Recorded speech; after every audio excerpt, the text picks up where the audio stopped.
Now that you're done with the convection lab, we wanted to just tour you through some observations you should have made. So for starters, we have our hot plate, where I'm going to set red food coloring over so we can make some observations. And we have our ice bag, where I'm going to set blue food coloring over. I've pre-labeled what's pretty clear is high pressure and low pressure. Low pressure is created when particles move faster and rise. High pressure is created when particles move slower and sink. Now, clearly, the ice bag is cooling the particles, creating a higher pressure. We've been studying that air or fluids, in this case water, always moves from high pressure to low pressure. Where it gets a little confusing is when you think about the fact that there is high and low pressure above this ground level as well.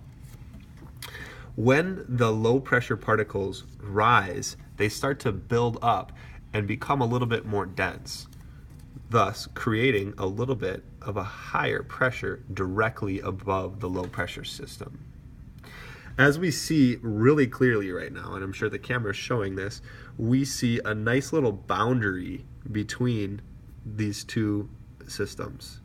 Right now, the higher pressure, and I don't want you to think of it just in terms of temperature, we're looking at relative pressure, is the higher pressure is moving now towards the lower pressure.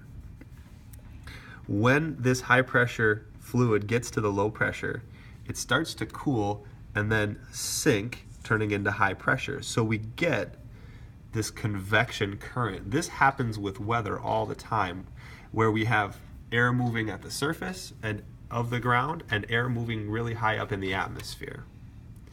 This is what causes wind when there's a difference in pressure. The greater the difference in pressure, the stronger the wind.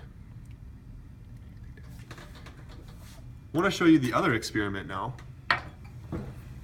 Hopefully I don't screw it up, as it's pretty tricky to do without spilling.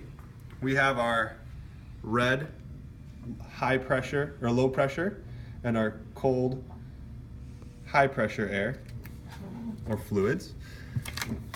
And I'm going to try to do this twice. I'm going to first, and this is going to be very tricky, so I'm going to do it right over the sink here. Oh man.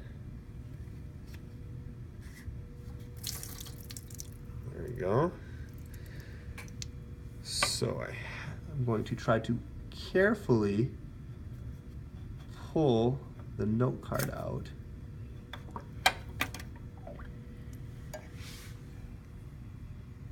May or may not be able to see this in the camera. I'm actually going to move it to the white background. For the most part in this, the red is staying on top because it's less dense. The blue is staying on the bottom because it's more dense. When I flip it, we should see these two switch and probably mix in a convection current to cause purple. And there you go. When I flipped it, the higher pressure and the lower pressure cycled through to mix. There you have it. Now it's time to take your lab check. The password is current with a capital C and then URRENT. Good luck.